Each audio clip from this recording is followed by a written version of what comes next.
So yun, start na pre. Start na. Nakabahan ako. Sige. Sige. Papakilala muna tayo. Sige. Papakilala muna tayo. So magandang umaga po.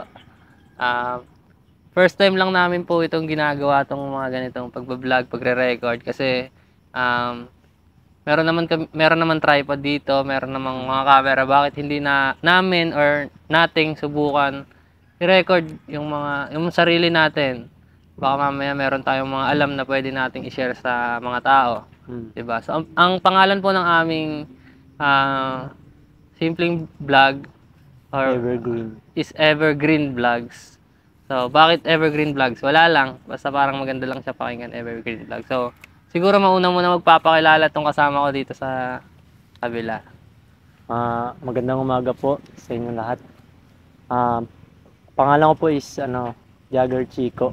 Siguro bakit Jagger, pero kinuha po ng mama ko yun galing sa sa alak. Hindi ko po alam, pero So merong alak na Jagger? Jagger Meister talaga yun. Yung buo. May ganung bang alak? Oo. Ganong alak. Okay. Pag sinearch mo yun sa Google, lalabas yung pangalan ko. Pero nakasulat sa alak. Anong isi-search sa Google? Jagger Meister. Pero yung alak ang lalabas? Alak ang lalabas. Oh. Tapos yung Chico, apelido ko yun. Okay. Oo. Tapos, laking Bulacan po ako. Bulacan. Parehas po kami. Pero galing Bulacan. Pero taga Cagayan. Cagayan Valley. Di ba sabi mo dati, marunong ka dating mag-Ilocano, tapos parang nakalimutan mo? Oo nga, tol. Pwede ba mangyari yung mga ganun-ganun? Oo, tol. Posible talaga, tol. Pero, sabi lang iba, imposibleng makalimutan mo yan. Pero, yun nga is, kasi una pa lang is, kinuha ko ng mami ko para doon mag-aral sa Bulacan. Kinuha ko sa Cagayan para doon mag-aral. So, sa Bulacan kasi, walang halong ibang lengguwahe, purong Tagalog talaga. So, yun, nasanay akong mag-Tagalog hanggang yung Ilocano ko is nawala. Nawala, tol. Alam mo yun? Yung iba kasi sabi doon nila parang nagbabiolin sila nung bata sila, tapos parang nawala rin. Oo. Ano yung magkatulad ba yun, yung pagbabiolin tsaka yung language? Oo. May pagka-relate ba yun? So, ako naman papakilala naman. Pwede niyo po akong tawaging Alas. Ayan, Alas Argento. Galing rin po akong Bulacan at magka-area kami, Area 5. So, ang course ko po is music major. Andito kami ngayon sa Adventist University of the Philippines. Sa tingin ko, sa ako pa rin naman ng AUP to no? Oo, sa ako pa rin.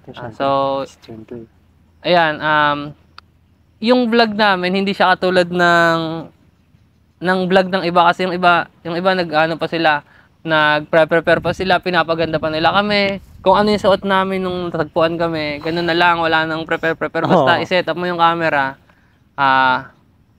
tuloy na, ganun. Goods na yon.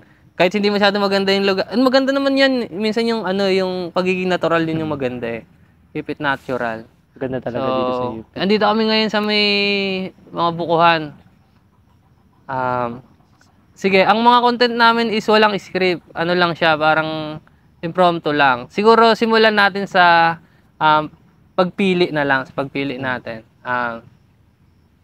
Sige, ikaw mauna ka na, Jagger, pero ako magbibigay. Sige. Siguro ang una nating options ay pera o kasikatan, at bakit? Pera o kasikatan? Oo, pera o kasikatan.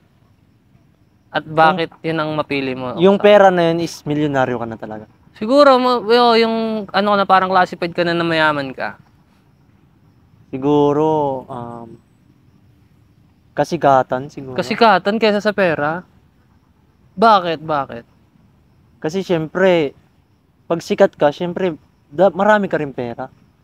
Pero, hindi, kasi minsan, sabi nga nila daw fame without fortune is frustration. Yun. Kasi yung meron kasi ibang mga sikat, siguro may mga sikat na walang pera, no? meron. Meron yatang mga sikat na walang pera. May sikat sila, kumikita sila, pero parang yung pera nila hindi umiikot lang, parang wala silang nai-invest. Kaya ganun. Pero para sa akin, so ano yung napili mo? Kasikatan?